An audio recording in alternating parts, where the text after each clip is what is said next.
everybody, got your popcorn, got your drink, your beverage of choice, because it is time for the Witches Movie Coven. Yay! We haven't decided we were doing the jazz hands or what yet. Where witches talk about movies and witchy witch movies. My name is Patti Negri. I am one of your hosts. Thank you guys for coming. Tell your friends you're live. We want you to join in our chat right here because this is live. Let me introduce my co-host. I guess we will start with our birthday boy, Jason. So happy birthday, Jason Mankey. Yay. Thank you. It's been quite the day here in Northern California where we're all getting ready to be swept away. Yeah, I'm listening. It's all good. It's good to be with you all tonight on my birthday. I love our little group. And I love all the people in the chat too. This has just been so much fun the last couple of months. This has. Hello, Matthew. Hello, Salem. And our other co-host, Heather, the movie Heather Greene, who wrote the movie on witches in movies. So there you go. Lights, camera, witchcraft. We have working down.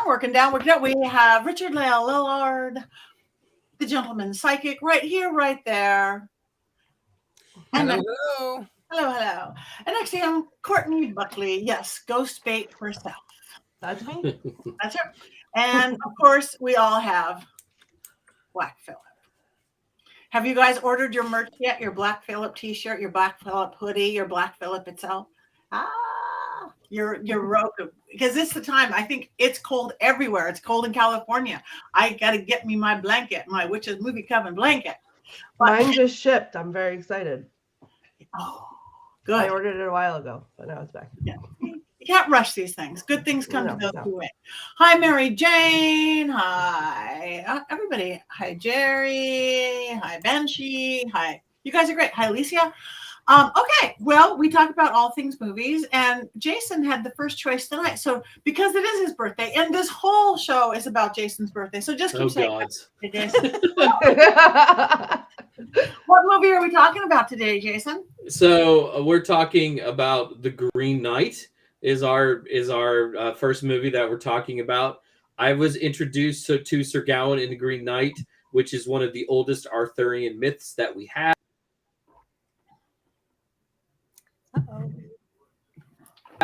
In the 10th grade, and I've been visited, gotten put on hold, pandemic, and it was the first movie I saw in the theaters other than Spider-Man, because you can't miss Spider-Man.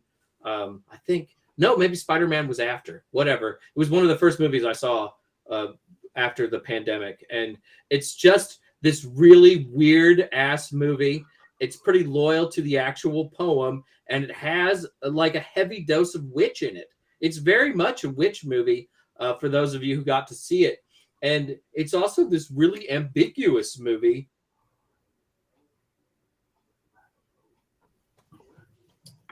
We're losing him. A lot of people think it has a fascinating, weird-ass film. And it's hypnotic. It's just hypnotic.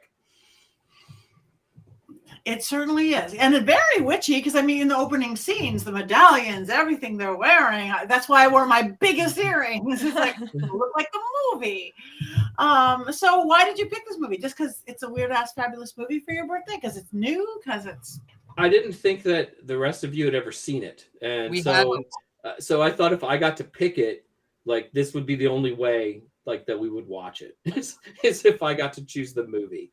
And I mean, it does open with a witch. Sir Gawain's mom is a witch, and she casts this spell that brings the Green Knight in because she's trying to get her silly son to grow up. So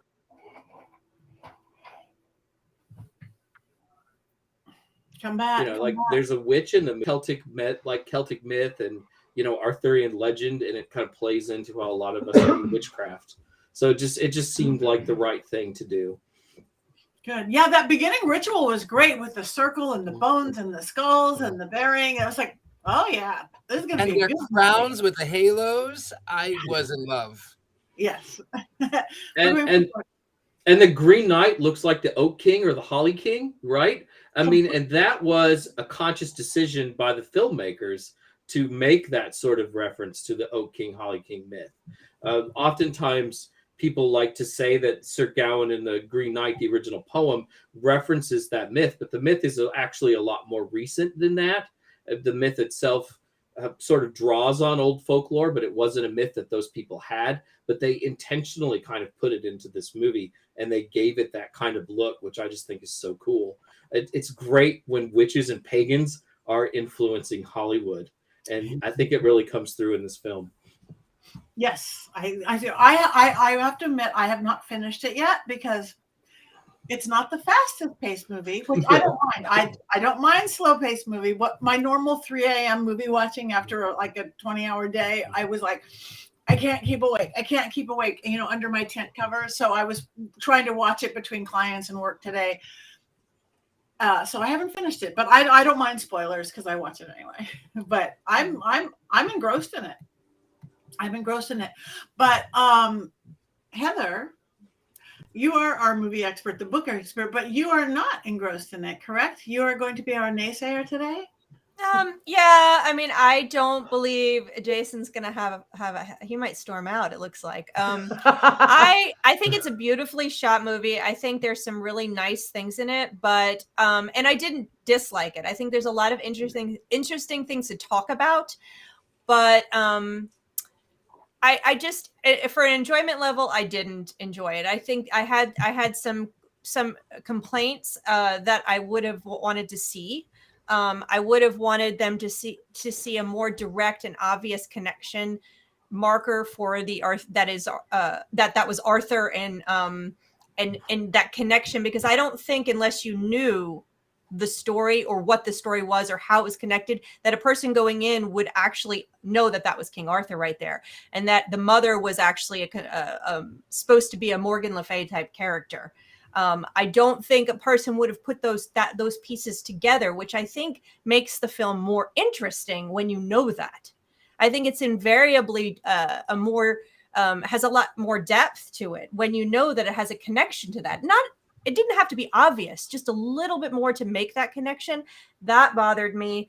And I just, it was ho-hum for me. I think it was beautiful. And I think there was a couple interesting pieces. And one of the things I wanted to bring up with regard to an interesting piece, and you may have noticed this, is that when he's in the castle towards the end, and she paints the picture of him and hangs it upside down, that's a tarot card.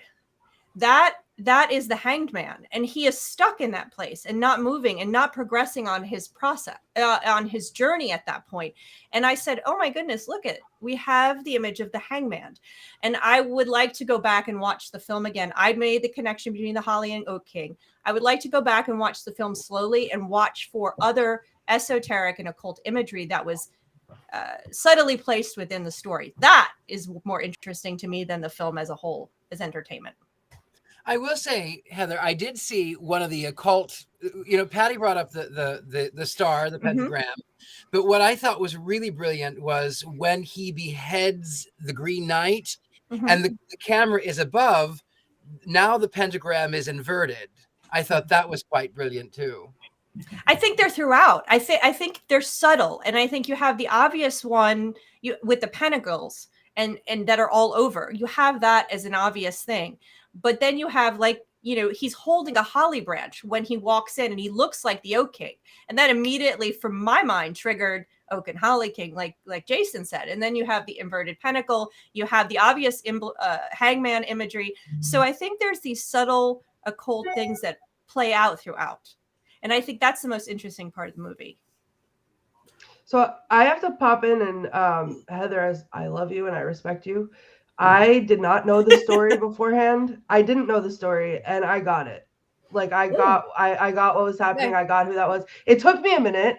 At first, I know roughly the story of King Arthur, but I guess I knew maybe enough. But I was able to, when I first saw them, I think it was when he handed him the sword, and everyone was like, "Oh, he's giving you his sword." Okay, that's. Because they had mentioned in the beginning the sword out of the stone, so it's Excalibur, and then that was oh, okay. I think that's when I started to figure it out. I didn't know the background story at all. I had never read the poem that it was based off of or anything like that. But I think that that's the beauty of A24 movies for me. And I've said it before and I'll say it again. This studio does amazing, amazing, amazing work, but it's those subtleties that they put into the movies that make them amazing. Like the cinematography is incredible, the sound is incredible, the you know, not just the scenery, but like the way that they pipe in, like, you know, background sound, not even just the music, sorry, but the way that they pump in the background sounds. I think I loved it for that, because I haven't met an A24 movie that I haven't loved yet. It wasn't even the weirdest one I've seen, even though it was really weird. But for me, it was like I was engrossed in all of the things, and I was engrossed in the story, and I feel like I missed a lot of the subtleties, which is why I think it is a great movie, I think, for a rewatch, because I'd like to go back now that I'm not like hooked on the story and waiting to see what happens and look for all those things. I did see, like Richard-Lael said, that in the inverted pentagram, I missed the Hanged Man. But there was all those little pieces that I was picking up as we were going, because I was thinking of it in terms of talking about it for tonight. So I was looking for some of it, but I did miss other things. But I think I thought it was really well done. I liked it a lot. Yeah, thank you. So for anybody goes, what is an A24 movie? Because you jump into that. Tell anybody who might not know. Oh, so A24 is the production studio, I think, but they've done movies like Hereditary and Midsommar. The Lighthouse is probably the weirdest one I've seen.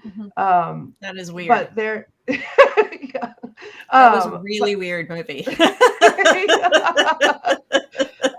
But yeah, anything that they put their hands on that I've seen, and I'm like, I have to thank you, Jason, because I didn't even know that this movie existed, nor that it was an A24 movie. So that flew entirely under my radar, and I love their movies. So as soon as I looked it up and I saw that that's who had done it, I was like frothing at the mouth to watch it. It almost feels more like a little art house movie than anything else. I mean, it's so wondrously weird, and it is slow and plotting, but it's a sumptuous slow and plotting. There's so much to look at on the screen. There aren't a lot of characters, but while you're watching it, you're trying to like put all the characters together because they kind of overlap in several ways. Like one actress will play a couple of different people. It's just a fascinating little puzzle box, and you can interpret it in various ways when you're done watching it. Like, oh my God, he's a failure, or maybe this did work out. And I loved that comment about how Sir Gawain is like one foot in this world and one in the world of the dead. Like he's already dead in parts of the movie. It's just fantastic. And Dev Patel, who's the actor in it, is just, he does such a great job. He does just embodies this character, and you can see all of his flaws. And he's a really flawed character. In a lot of ways, he's not even likable, which I like movies with unlikable characters. I have to say one of my, oh, sorry. Go on. That's it. I was just going to say my favorite line from the movie was when he went into that house, and was it Winifred? And he thought she was a ghost, so he reached out to touch her face, and she was like, "Don't touch me, you're a knight, you should know that, you should know better." Like, I screamed out loud, because it was just like, I was so engrossed in like the darkness of it, and then she said that, and I was like, that was funny. Oh my God, like, yes, go Queen. But I like that one. My favorite part was the marionettes. Yeah. A little Punch and Judy almost. Yeah, that's exactly Punch and Judy. I watched that, Richard-Lael. I thought, marionettes like Richard-Lael. Fellas over here. I just assumed Richard-Lael would like this movie because it's sort of a sad Christmas movie. It was great. It was. I enjoyed the fact that it took place on Xmas. I thought it was brilliant. In the poem, it takes place New Year's Day, which is a subtle thing. But as a fan of the original source material, that did make me a little bit sad. Like, if you can't be true to a 14th century poem, what can you be true to? from what I understand, there's a lot of things that they weren't true to, but you know, Yes. I don't think when you're adapting anything, whether it's 14th century or whether, you know, you have to make it so it's a film, so it works as a film, so people are going to want to sit in the theater, and so that 21st century people are going to want to watch this story. So you have to change things up. And capture the spirit more than anything. And I don't know, because I don't know the poem. I am not a scholar of Arthurian legends, although I have some good friends that are. And you know, I enjoyed it to a degree. It's not one of those that I'm going to be cheering for like I do some other films. So, but it's beautiful in its own weird kind of way. And that's what if I go back, I'm more interested in it as a film historian and a film scholar than I am just for entertainment. And I think going back and looking at the text and looking at the imagery alone and finding those occult things would be really fascinating. I almost wanted to do that, but I couldn't. You know, wait a minute, is there any other tarot cards purposely placed within here? Are there made, you know, you have the crowns, the circle crowns. I mean, there's things that are there. I know they're there, and it's spotting them, Easter eggs, so to speak. When he's in the forest, he has the face of death. So there's the death card. So I would assume maybe that would be another tarot reference. Yep. I'm thinking there's more than, and as soon as I saw that one imagery, I'm like, whoa. Now we're talking about there's some depth to this that needs to be more investigated. It's not just another retelling of that Sir Gawain story. There's a lot of little things, and that's what you expect from this type of these producers and this director and this thing. That's because that's what the other films, like Courtney said, they're weird and they have this strange depth to them that sometimes you get and sometimes you don't. I think that's the beauty of them, honestly. Like, that's how all of the films for me have been. There's those subtleties that they just put into everything that is up for interpretation, however you want to interpret it. And I agree it was slow, but I think being as big of a fan of those string of movies as I am, that slowness to me didn't feel like I was going to fall asleep. It felt like it was feeding into the anxiety and the you know, anticipation of the rest of the movie. So it was like, even though it was rushing through the year, you know, we didn't watch him go through that whole year.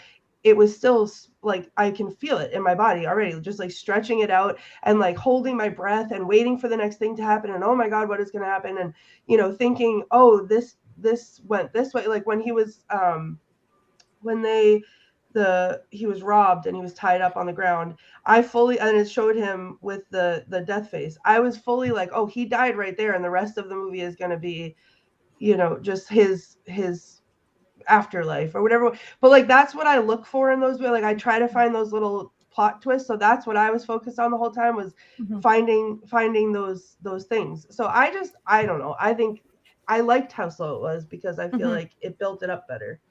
I want to be clear, is that it's not the pace of the movie that bothered me at all. Like that, not at all. A slow movie is not a problem. If it's gripping, the story's there and the imagery's great, you can sink into the imagery in the moments it's taking to move to another shot. I mean, if the imagery's good. So that was not I just, you know, entertainment wise, I just was like, okay, I see what this is doing. But again, I think there's Easter eggs in there that are really fascinating that give this make you want to have a second look at it from that perspective. So yeah, it wasn't the pace that was my problem. I don't need a fast-paced, you know, Rambo film to be entertained. Dear Matthew in Salem, he made a really good point that the slowness is like a millworking. How you were even a millworking is one of my favorite practices to do, where you're building and you're building and you're building of the energy. But thank you, Matthew, because that's it. The slow pace, it was a build, wow, Courtney said, but to take it into the witchcraft, it was very much like a millworking. I like that. Now, our producer Rob just put up here is the way Arthur holds his hands, which he did that very handy thing. Is that possibly a card, or how a king stands in one of the when he holds his hands? I didn't know if it was a card, but I think King Arthur in this movie sort of represents, as he gets older, the decaying of his kingdom and Camelot, because it feels like this is a kingdom that is peaked already, and everything is sort of coming down and on the down low. And as Arthur and Guinevere age, everything ages with them, and it sort of breaks down. And they're sort of representative of that. I might, it's one of those things, maybe I'm reading too much into it, but it reminded me of sort of like that idea of the divine king or something. You have to die every once in a while for the kingdom to thrive, right? Your leader has to be ritually killed, so to speak. So delightful, so charming, so chilling. Yeah. So killed, and I'm not a scholar. I'm going way back onto the chat room. I'm not a scholar of the poem or knowing the poem or anything like that. But Mary Jane, our friend Mary Jane King, said that the poem is true at carrying the holly and looking like the Holly King. So that's within the poem as well. So the one thing that's that's not what I hate. Hello. Lovely director. Because I'm like designing new postcards now with our producer Rob. The movie cover, the poster did not represent the film at all to me. It looked like I'm going to wait for like Batman or Superman. Yeah. Yep. That is so not what the film represents to me. The font, the pictures, the colors. It's like, what? Yeah, I would very never different. That film. Thank you, Jason. I love that. I would never like scrolling through Showtime. I'm apparently very weird. I mean, I knew this film was on my radar for a year before it came out. I remember looking at the first trailers and going, "Oh my gods, I cannot wait!" And they're.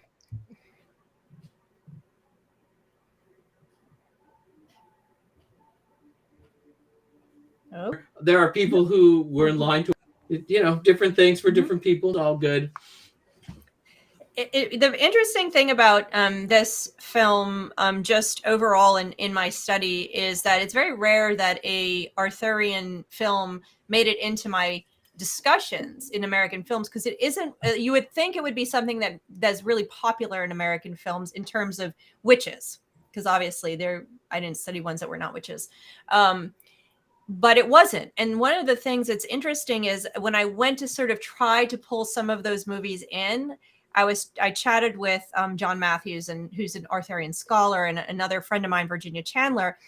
And they were very adamant to tell me over and over that Morgan Le Fay is not a witch. Morgan Le Fay is a priestess. Morgan Le Fay is this. Morgan Le Fay is that. She is not a witch. She does not belong. They call her a sorceress in some places. So aligning her with witchcraft, although she is in a lot of cases, the scholars say she is not traditionally considered a witch. So I find it really interesting, because there are a lot of stories, and I always associated her with witchcraft, and I always considered her a witch. But if you ask, the scholars, they're going to say, no, she was not a witch. She's not a witch. Movie, she's your wife. She's not a witch. But they just made her look like I love one. that movie. Right, but I mean, if she's a sorceress and she's doing magic, and she's doing magical person, potatoes. What's a word? Yeah. But the potatoes. When you're an Arthurian scholar, you have to separate them out. Apparently, I always called her a witch too, Patty. I always said she's a witch, but she is a sorcerer. She's a priestess. She's all these things, but she is not a witch. So, like I said, they just made her look like one. And in this movie, though, she is called a witch. They use the word in this movie. That's interesting that you bring that up, Heather, because I'm trying to think of Arthurian movies, and there aren't as many as you would think for something that's in the public domain. And a lot of times they strip the magic out of it entirely, or really Merlin is the only figure with any magic whatsoever. And and it was really nice to see one of these movies with the magic like up front and really prominent. Yeah, and I would have always said that Morgan Le Fay is a witch. Like, use magic stuff. That's witch enough for me, I think. Okay, so everybody's commenting. I love it. You guys, thank you that we've got from Robert Hicks, Morgan Le Fay is technically a fairy, as her name is Le Fay. There you go. Morgan Le Fay is associated with the Druids. Druids are witches, right? I mean, technically. Mhm. So anyway, I've loved you guys. Keep giving us your opinions, whatever they be. Monty Python, anyone? You know, I was I going think to there was say a that reference. this movie does remind me of Monty Python and the Holy Grail in some ways, because you can see that they did not have a giant budget to shoot the film, and it shows up. I mean, there's the very limited cast, there's a very limited sets, and in places it really did remind me of the Holy Grail, which is not a bad thing, because that movie No. is great in its own way. No, it's great. And, you know, there are sort of witches in that movie. Yeah. Sort of. I mean, at least They we made know it how look to, like one. yeah, at least we know how to find out how, you know, what witches are, thanks to Monty Yeah. Python and the Holy Grail. Exactly. Absolutely. Mm-hmm. She turned that one guy into a nude, I believe. He got better. Yeah, he got better. I've got 2 people voting her as a fairy now. Haley, her Irish mythology, she's a fairy. So, fairy, witch, priestess, sorcerer. That's one of the great things about Arthurian myth, though, is that it's always been so adaptable and so flexible, and you can write new stories with it. You can find different takes on it. I mean, that's what made the Mists of Avalon so powerful. I mean, you had the sort of the original story, and then Mary Zimmer Bradley took it into an entirely different place and made it really resonate with modern witches and modern pagans. You know, growing up, I thought that was like one of the most important pagan books anyone could ever read, right? I read it twice. Yeah. Yeah, I read it twice, and it definitely was influential and inspirational for me. That particular book, I just gave it to my daughter actually to read it, and I think also one of the ones that I hear about a lot and also get asked a lot. Did you talk about this movie in your book? Is Excalibur, not a U.S. movie, which is what I always say, but there was a lot of magic in that movie, and including Morgan Le Fay and Merlin, and that one is overdone, dark. There's a lot of bad things you can say about that movie, but there's just something about it you gotta love. And a friend of mine and I dressed up like Merlin and Morgan Le Fay for Dragon Con a few years ago, and that was quite fun. walked around dressed up like them. So that's another one that's pretty popular. And then, of course, there's Sword in the Stone, the Disney version, which came out in the 60s. Oh, Jason, just take a deep breath right there. And I love Disney. And Madam Mim. I love Disney films, and that movie should work on so many levels, and it just doesn't work very well. You know, I'm going to tell you, Jason, I actually can't stand Disney, but I love Merlin. Well, why am I not surprised by this? I mean, really. I loved Madam Mim. She was my favorite. I loved all of it. I loved the Sword in the Stone. I loved that version. I feel like I am Madam Mim, so I feel like I take direct offense to that statement, Jason. It's your birthday. Maybe I'll let it slide, but I don't know. Well, I hadn't pulled my contrarian card out yet tonight, so I had to now, laying it down. I think even when I was 8 or 9, though, I was such a serious Arthurian myth fan that I really wasn't ready for something that I felt kind of insulted my intelligence. So I really wasn't ready for anything that just felt like it was playing down to me. And I did. I love The Rescuers. Yeah, The Rescuers are great. So I had a drive-in theater. Yeah. So I think that's why it disappointed me. I wanted something a little more like action adventure-y with the Sword in the Stone, and I didn't get that, right? What is not action adventure about turning into a fish and trying to escape being eaten by a bigger fish? Like that's. Was it in Mort to Arthur? No, it wasn't in Mort to Arthur. I was very serious as a young person. Very serious. Clearly. Had issues. Get your pretty hair. We'll get very serious. Away with it. I forget the rules we made about Jason's show. We have to agree with them, or we don't agree with them. We had rules. I don't remember what. I'm sorry. There are no rules. Please don't agree just to agree. Heather's already blown that tonight anyway. So it's all good. I'm purposely disagreeing with everything Jason says just for his birthday. I'm on board with that plan now that I know this about Jason. Heather, I'm already married. I don't need more of that in my life. hope she's listening. She just got home, so she might be. Yes. Hi, Mrs. Jason. Hi, Mrs. Jason. I want to go back. I think we've probably, if anybody else has anything to say about this film, we've probably talked it out.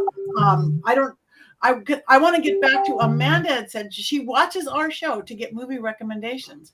So I think we could go there next. But before we go there, do we want to do an early ones up, ones down on the Green Knight? Okay. Yes. Now, everybody out there on our chat room, wherever your chat room are, you tell us one's up or one's down. So, the Green Knight, one's up, one's down. Up, up. Oh, Richard-Lael, you're killing me. You know. And we don't see anybody voting yet in the room. Wait, are they voting? Disney version of Starting to Recall. I don't know if anybody else is voting, but we have up, and a lot of neutral. Flailing feathers. One sideways. Haven't seen it. Sideways one. Sideways one. We got sideways ones up. We don't have any downs though, do we? No downs. Really we have no downs. It's not a down. No downs. No downs. So we again, I would say it's certainly worth watching if you like witchy movies and you like Arthurian tales. I will watch it again. I will watch it again so that I can go back through and, well, for one, I have to finish it. And then also, I too want to go back through and pick out all of the occult things. Yeah. Yes. It is definitely worth watching if you haven't seen it. And even with my, ho-hum response to it, I definitely think it's worth watching. So I also think that you definitely need to be prepared before you bite off a movie like this. Like if it's not normally your cup of tea to watch something it's not that out there, but it's weird. And if you're not normally someone who likes a movie that you really have to think on while you're watching it, it's probably going to feel real slow for no reason. And it's a movie too where you can't be distracted. You really have to turn off the lights, make sure your phone is far away, and just sort of dive into the weirdness of it. Yeah. So thumbs up, thumbs sideways, no thumbs down. But if you like what we're talking about, check it out. So for Amanda, who watches our show. It's one of those movies I was really glad I saw in the theater. That's a good point, Jason. I would have liked to see it in the theater. Yeah. Yeah, it was not good on my telephone under the covers. So I moved on to my medium big screen TV. Yeah. But Amanda said she watches our show to get movie recommendations. So I'm assuming that means witchy movie recommendations. We haven't really done that yet. Like if we want to do our top couple, I know we haven't planned this out, but we're good at off the cuff. If everybody wants to say their top 2 or 3 witchy movie recommendations for Amanda. Ooh. And then stuff that we can talk about it, or something. Anybody wants anything that we talk about next on the show? Anybody? I can go. Okay. I think I have different witch movie tastes depending on what mood I'm in. But if I want like that feel good, homey, boost my spirits witchy movie, I love Practical Magic for that. But if I want to feel like I just dug my hands in the dirt and like rolled around in the woods naked under the full moon, then I watch The Witch. Perfect. And oh, speaking of, I'm so sorry. Did anyone see the brown Philip in the beginning of The Green Knight?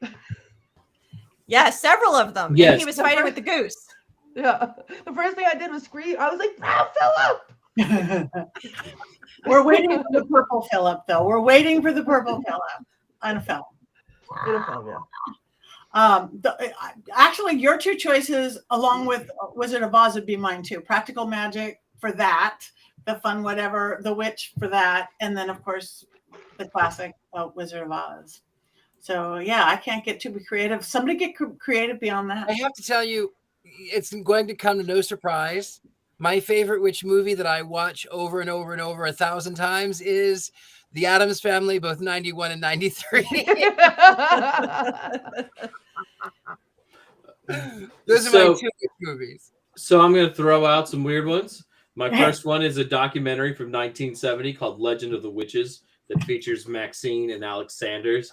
If you want to know what the occult world looked like 50 some years ago. God, I feel really old right now. If there's a DVD version of this just released recently with a lot of features, and it's really cool.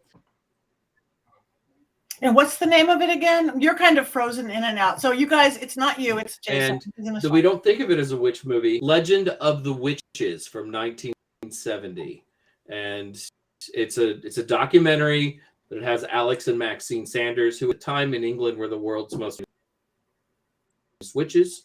And it's really worth checking out. And there was a new release on DVD/Blu last 2 or 3 years because it had been out of print for a while.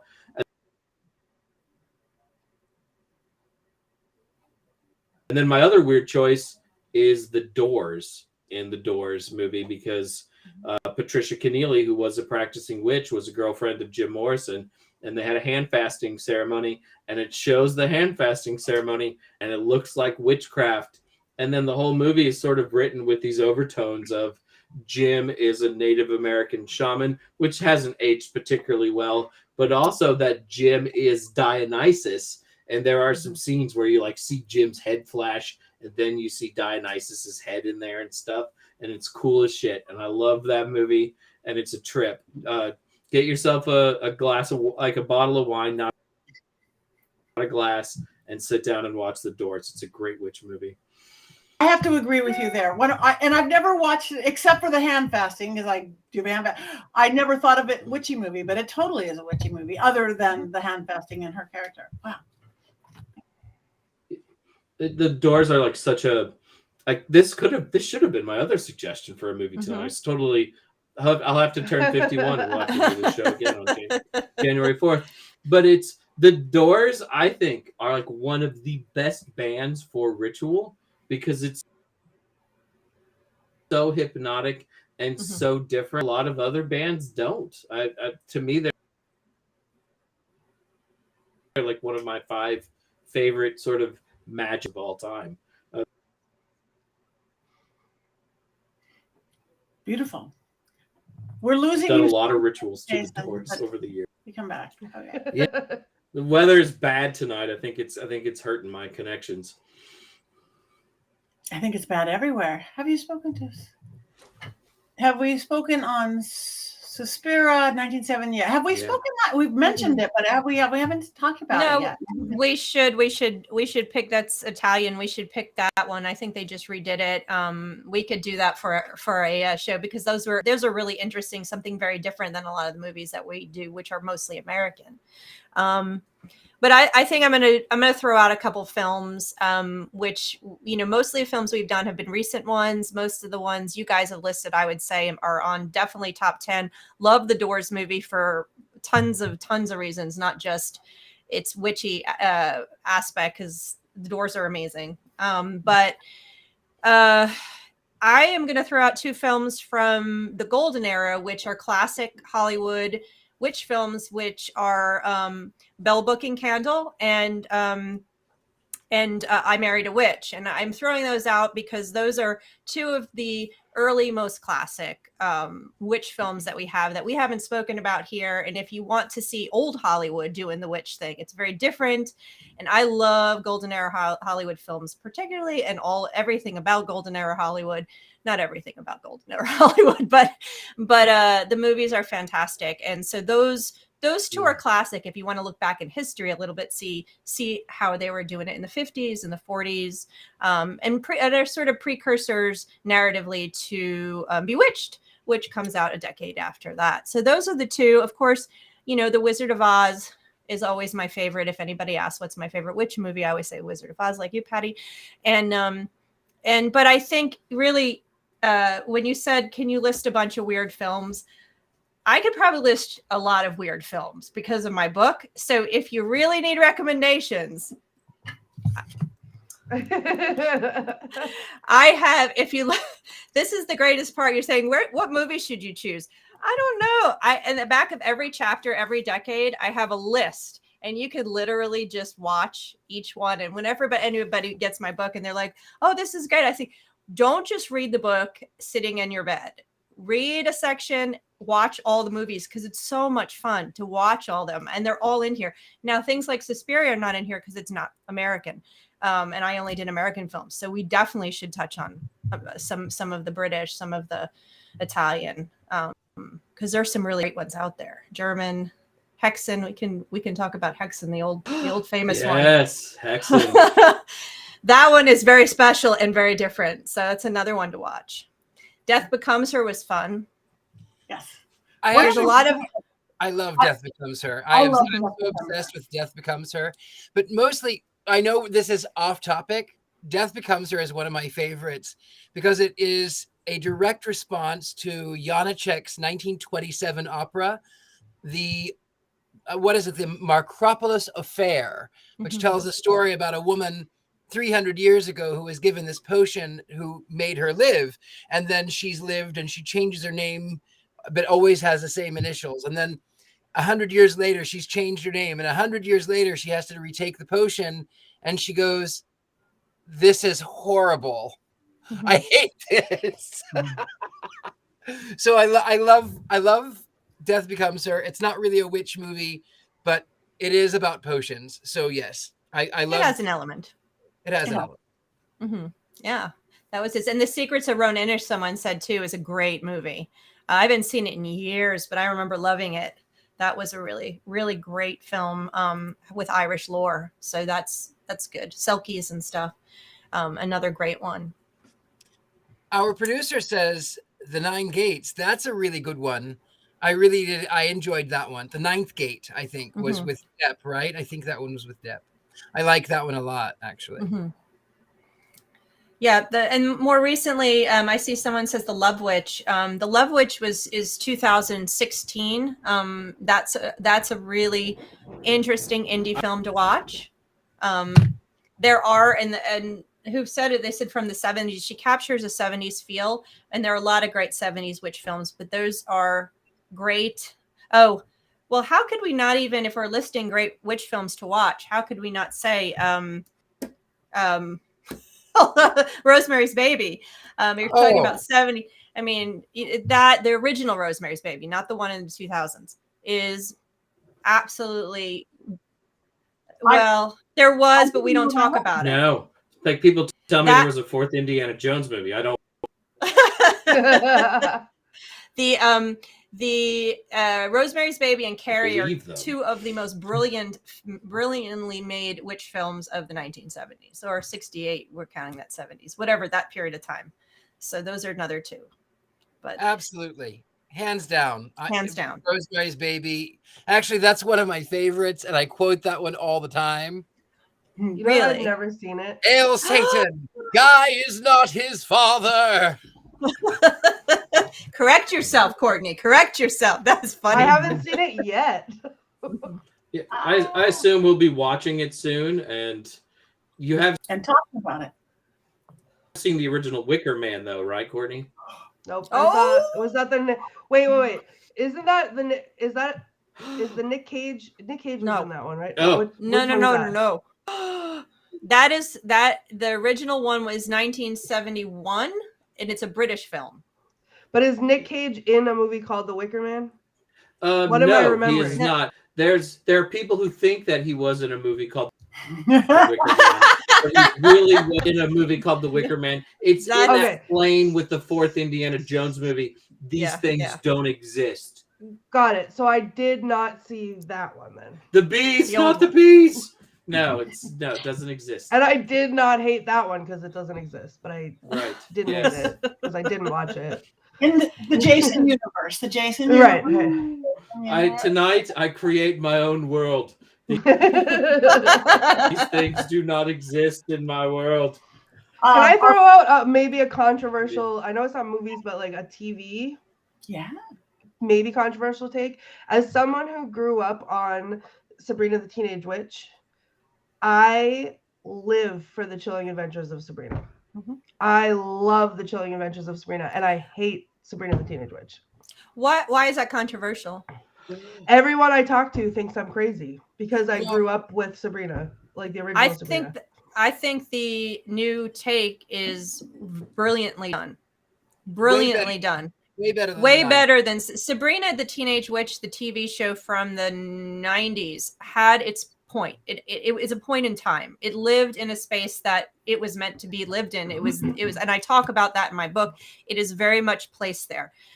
Is it groundbreaking in and of itself? No, absolutely not. Sabrina the Chilling Adventures of Sabrina breaks boundaries, and that's the difference. It's a way better a show, just in what it's doing and how it's filmed. The other one was a sitcom. But I love Sabrina. I love her history, and I would love to do a whole show on Sabrina. We could talk Sabrina, the Teenage Witch from the 60s, 70s, all the way to today. She is fantastic. We should. All her incarnations. Okay, I'm just reading from somebody from John Stark said The Wicker Man was a point of reference with John Voight. I don't know which Wicker Man. A point of reference. John Voight. Yeah. I like Remember, John. remember he there in was the only one. I don't. There's only It was one. not in the original 1971. The only. Excuse me, Jason. The only one. He was not in that one. Not in the one that didn't exist that other people did. There's one Christopher Lee, and that is the only one. Britt Eklund, Christopher Lee. That's it. That's the only Christopher one. Lee. Yeah, music by Magnet. That's It's a great. I didn't see that one. the only one that exists. We listed some good films. Yes. You know. So we would love you guys' input. We always say this, and no one ever gives us input, but if you want us to talk about, we really do, like specific films, and we're moving into TV shows. And we even said on occasion we'll move into fun books and plays. I will say too that if when it comes to sort of TV shows, it's not really witches per se, but it feels like witches. If you haven't watched The Sandman on Netflix, you need to watch The Sandman on Netflix, which Really? I don't know The Sandman. Ooh. Tell us about The Sandman, Heather. Well, I really can't because I only gave it 4 episodes, and then I was like, I'm done. The best show of 2020. The gods have cut him out, Heather. Holy On his crap! birthday, the gods have cut him out. I'm Dick. I like Neil Gaiman. I love that, but I just couldn't get into it. I just felt like it was like overdone. I'm not even getting into this story. I don't know what the heck. It was just. I love that Jason is having a bigger meltdown Ari, on his internet. we are done. Boy, Richard-Lael, it looks like you and I are in the same ship tonight. we are in a ship together. We are definitely. We're not afraid to be contrary. She didn't like. It's like, Frozen. okay, he's frozen. Sandman. he's frozen. She's dead to me. So Jason broke up with Richard-Lael last week. He's breaking up with you, Heather. Where's my tissues? Hold on. It's just painful. It's just painful. I'm sorry. And on your birthday, too.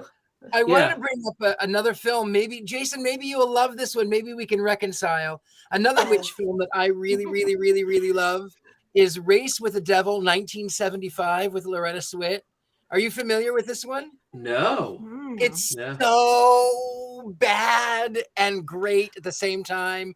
So Loretta Swit and these other people, they go on this dream vacation in this RV, and they end up out in the middle of nowhere, and these satanic witches sort of stalk them and then get them redirected, and they come back around, and you basically have set the place on fire.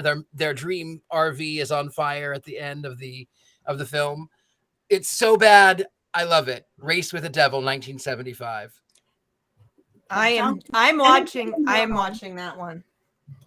It's so bad. That's the best kind. all of the witch movies, Richard-Lael, all of the witch movies from the 70s, with the exception of the two he said, are so bad.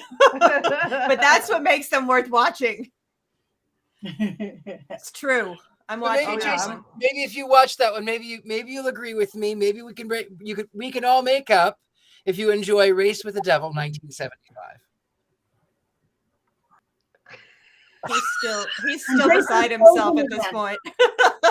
And Jason is now remaining frozen. The lack. He's still. I was on it. bored.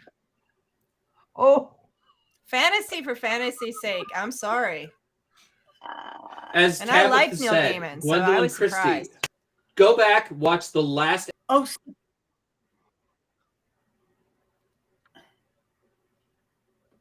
Okay, I'm watching The Last Something. Enter Sandman. episode of the season. It's not connected.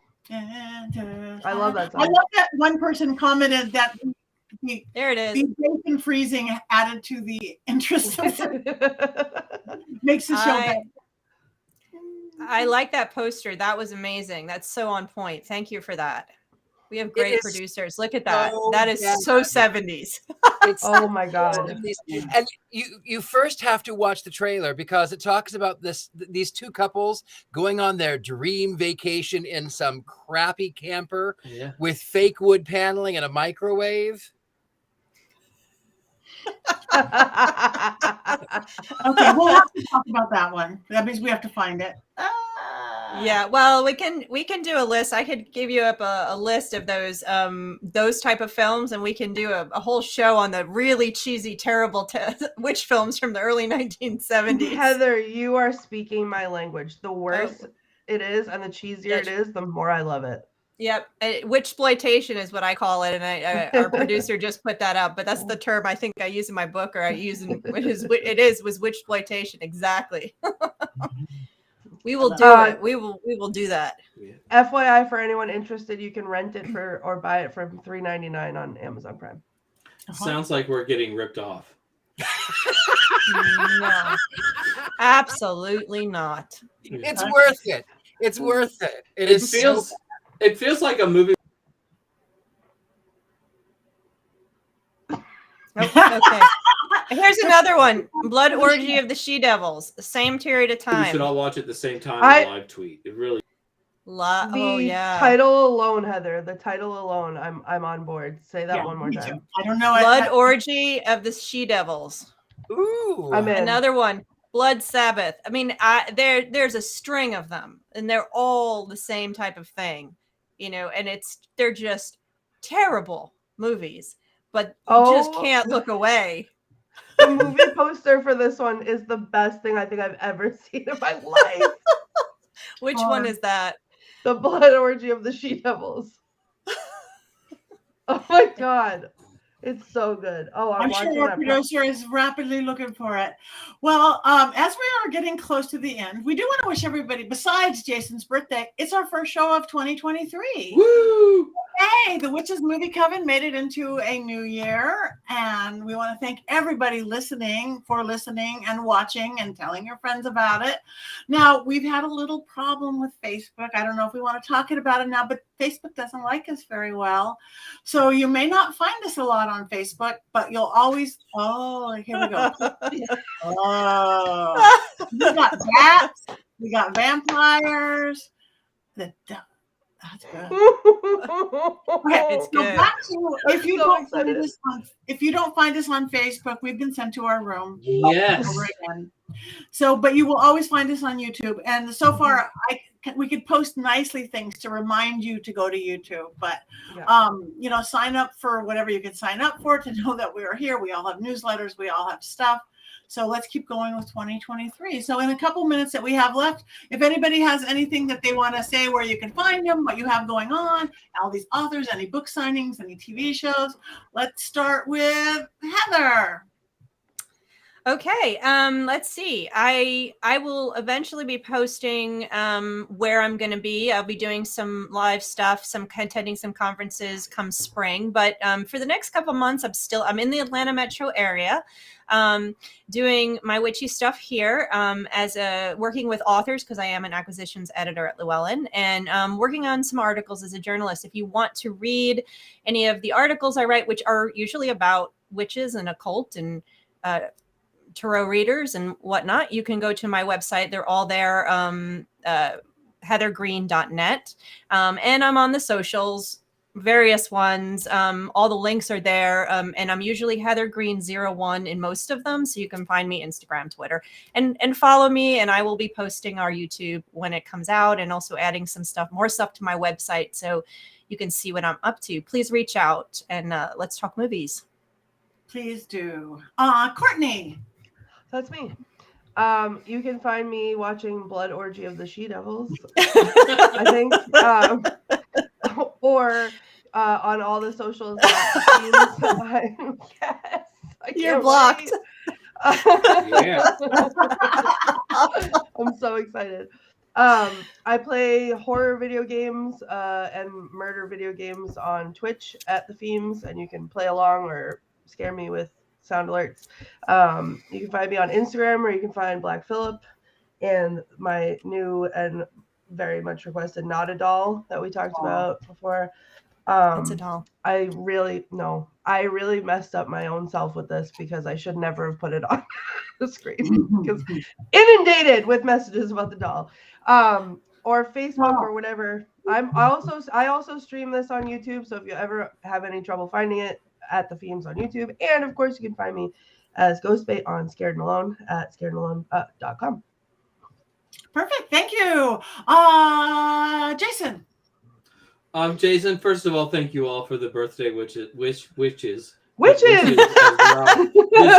This has been really fun. This is like oh my God, I'm so happy because I love you all so Oh no. much. I'm this in another week. And I'll be at Convocation in Detroit right now, the world's largest pagan festival at the end of February. So I'm really excited about that. And New Orleans next weekend, if you live there, because I'm celebrating my effing birthday for the next 10 days. Yeah. Yay. Well, happy birthday. All right. Happy birthday. Richard-Lael. I am Richard-Lael Lillard. You can find me anywhere, thegentlemanpsychic.com. You can find me at Richard-Lael Lillard. There's only one way of spelling it. There may be fakes out there. I'll never contact you for a reading. You have to do all the work. I just listen. Anyway, so you can find me everywhere. I've got a few things coming up late in the spring too, but I can't go into that yet. But I've got some things coming up, and just look for me. I'll post it. I'll keep you all posted on my Facebook, since I still have one, Christine Roth. I still have one.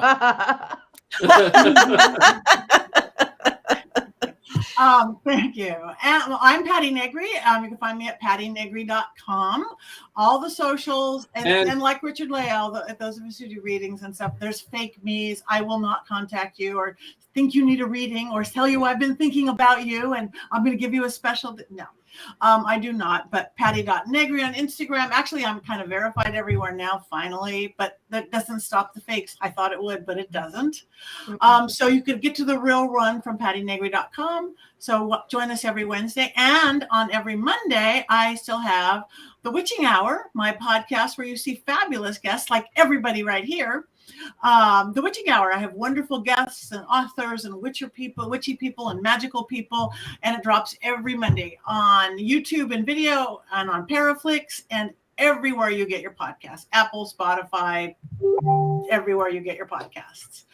Now somebody did just mention before we go there, and I'm going to be in the Caribbean cruise for the Dark Waters cruise.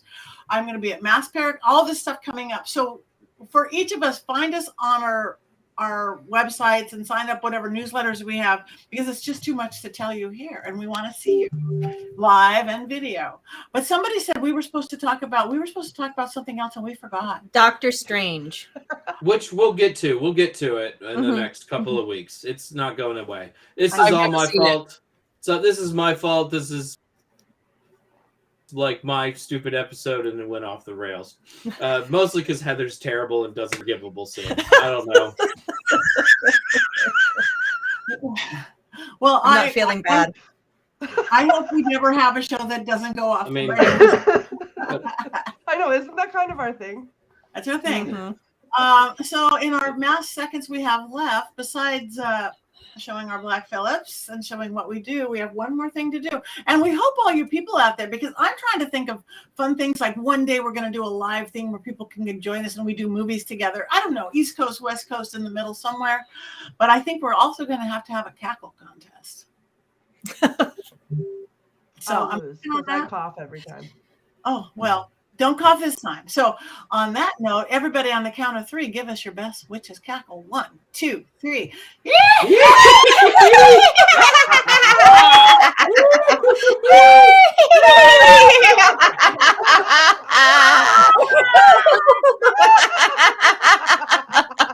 Thanks for watching the Witches movie, Coven.